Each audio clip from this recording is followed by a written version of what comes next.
سورہ احزاب میں اللہ تعالی نے رسول اللہ صلی اللہ علیہ وسلم اور آپ کے صحابہ کے حالات اور خوف کی حالت کا ذکر کیا ہے کہ جب دشمن نے چاروں طرف سے گھیر لیا اور پورے وسائل کے ساتھ صفائے ہستی سے مٹانے کے عزم کے ساتھ پورے اعتماد کے ساتھ چھوٹی سی ایک جماعت تھی صحابہ کرام انہیں ختم کرنے کے لیے بڑے اعتماد اور پرعزم طریقے سے محاصرہ کیے ہوئے تھا اور انہیں پورا یقین تھا کہ دیکھتے ہی دیکھتے ہم ان سب کو ختم کر دیں گے اور صحابہ کرام جو کہ اگرچہ بشر ہیں اہل ایمان کے لیے آئیڈیل ہیں ان کی طرح ایمان لانے کا اللہ تعالیٰ نے حکم دیا ہے ان کا مسلک اپنانے کا حکم دیا ہے انہی کا مسلک صراط مستقیم ہے صحابہ کرام بشریت کا تقاضا تھا خوف کی حالت اللہ تعالیٰ نے بتائی ہے وَزُلْزِلُوا زِلْزَالًا شَدِيدًا انہیں ہلا کر رکھ دیا گیا شدید جھٹکا دیا گیا ہلایا گیا اور ان کے خوف کی حالت یہ تھی بلغت القلوب الحناجر کلیجے منہ کو آ رہے تھے این اس گھڑی میں صحابہ کرام نے جب دیکھا چاروں طرف سے دشمن نے گھیر لیا ہے اور اتنی بھی فرصت نہیں دے رہا کہ ہم قضائے حاجت کے لیے باہر نکلیں اور اسی وقت اللہ کے رسول صحابہ کرام کو قیصر و کسریٰ کی فتح کی خوشخبری سنا رہے تھے این اس وقت جس وقت مدینہ والے خوف کی وجہ سے دشمن کے محاصرے کی وجہ سے باہر قضائے حاجت کے لیے سر اٹھا کر نہیں جا سکتے تھے این اسی وقت اللہ کے نبی صلی اللہ علیہ وسلم مستقبل بتا رہے تھے اس امت کا ان صحابہ کرام کا جن کے پاس دفاعی پوزیشن بہت کمزور تھی اور اس وقت لوگوں کے دو گروہ ہو گئے ایک منافقین جنہوں نے اپنے کفر کو چھپایا ہوا تھا مسلمانوں کی شان و شوکت کو دیکھ کر ترقی کو دیکھ کر ساتھ ملے ہوئے تھے اور اسی طرح کمزور ایمان کے لوگ بھی ہوتے ہیں بیچ میں وہ این اسی وقت تنگ آ گئے اللہ اور اس کے رسول کی باتوں سے تنگ آ گئے جس طرح آج کے دور میں نفاق جب عروج پر پہنچتا ہے تو پھر سیدھا قرآن و حدیث پر حملہ ہوتا ہے کہ یہ دقیانوسی کی باتیں ہیں یہ فضول باتیں ہیں مولویوں نے گھڑ لی حالانکہ ہوتی بات قرآن کی ہے اللہ اور اس کے رسول کی بات ہوتی ہے ڈھال علماء کرام کو بنا کر قرآن و حدیث کا رد کرتے مذاق اڑاتے این ایسے موقع پر کہتے ہیں ما وعدنا اللہ ورسولہ الا غرورا یہ سب دھوکہ ہے کوئی اللہ اور اس کے رسول کی باتیں سچ نہیں ہیں سب دھوکہ ہے وہ منافقین تھے انہوں نے شرع عام کہا اور بہت سارے منافقین یہ جرات تو نہیں کرتے کہ اللہ جھوٹا ہے نعوذ باللہ یا اس کا رسول جھوٹا ہے لیکن بات وہی کرتے جو منافقین نے کہی اور این ایسی گھڑی میں اللہ تعالیٰ نے اہل ایمان کی مثال دی ہے جن کے ائمۃ الہدیٰ صحابہ کرام ہیں کہ ان کی بات کیا تھی وَلَمَّا رَأَى الْمُؤْمِنُونَ الْأَحْزَابَ انہوں نے اپنی آنکھوں سے دیکھا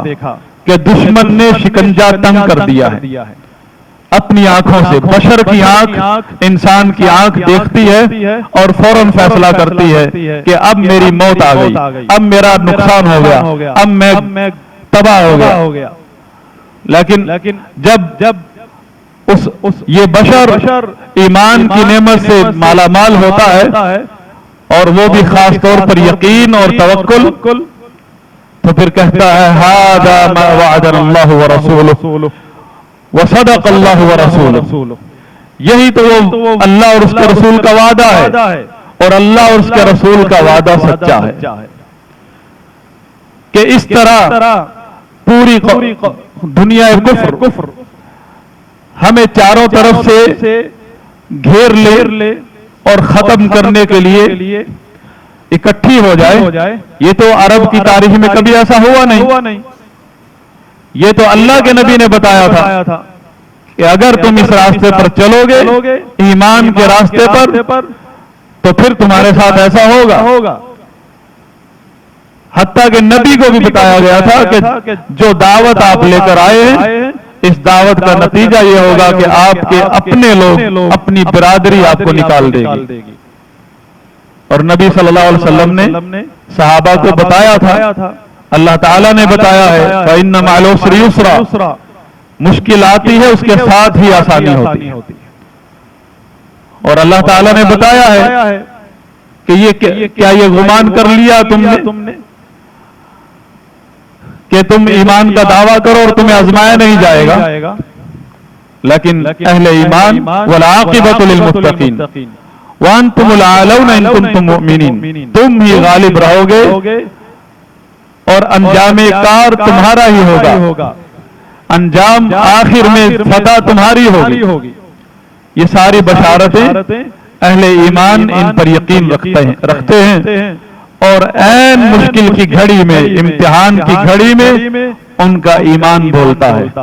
ان کا یقین ان کے اندر وہ توکل پیدا کر دیتا ہے جس کا منافق سوچ بھی نہیں سکتا. عین اس وقت جب تجزیہ نگار کہہ رہے تھے کہ یہ مدینہ جو بستی ہے آئندہ تاریخ میں کبھی اس کا ذکر نہیں ہوگا، عین اسی وقت اس بستی میں رہنے والے مومن لوگ اہل ایمان جن کی توجہ کبھی بھی اللہ اور اس کے رسول کے فرمان سے نہیں ہٹی، کبھی وہ عبداللہ بن ابی کی محفل میں نہیں بیٹھتے تھے کہ بڑا سردار ہے، بڑا تجربہ کار ہے، اس کا تجزیہ سنو، کچھ تو صحیح کہتا ہے، کچھ تو صحیح کہتا ہے. ہمارے مسلمان بھی ایسے کرتے ہیں، کوئی جیو کھول کر بیٹھا ہے، کوئی ایئر وائی، کوئی کسی شیطان کے محفل میں بیٹھا ہے، کوئی کسی ابلیس کی. کچھ تو صحیح کہہ رہے ہیں، حقیقت بول رہے ہیں، ہم کہہ رہے ہوتے. اور آخر میں کیا ہوتا ہے؟ آخر میں جن لوگوں نے ان پروپیگنڈا کے سے اپنے آپ کو محفوظ رکھا وہی اہل علم علماء کرام کی اتباع میں کامیاب ہوتے ہیں. کیونکہ اس دور میں نبی کے وارث صرف ائمہ کرام ہیں، ائمہ دین ہیں، ان کے علاوہ کوئی نبی کا وارث نہیں. اور اللہ کی مدد نبی کے ساتھ ہے. جو نبی کے طریقے پر ہوگا، جو نبی کے وارثوں کے ساتھ چلے گا وہی غالب ہوگا، چاہے وہ تھوڑے سے ہوں. اللہ تعالیٰ نے یہ فرض کر دیا ہے، یہ لکھ دیا ہے، اپنا قانون بنا دیا ہے کہ ہم اپنے رسولوں کی مدد کریں گے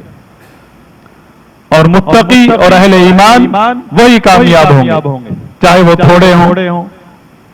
لیکن یہ اس سے پہلے امتحان کے دن گزر رہے ہوتے ہیں. فیل کون ہوتے ہیں؟ یقین میں کمی کیسے آتی ہے؟ توکل کمزور کیسے ہوتا ہے مومن کا؟ جب وہ علم کا راستہ چھوڑ دیتا ہے، علم کی محفلیں حاضر ہونا بند کر دیتا ہے. اور علم کہاں سے ملے گا؟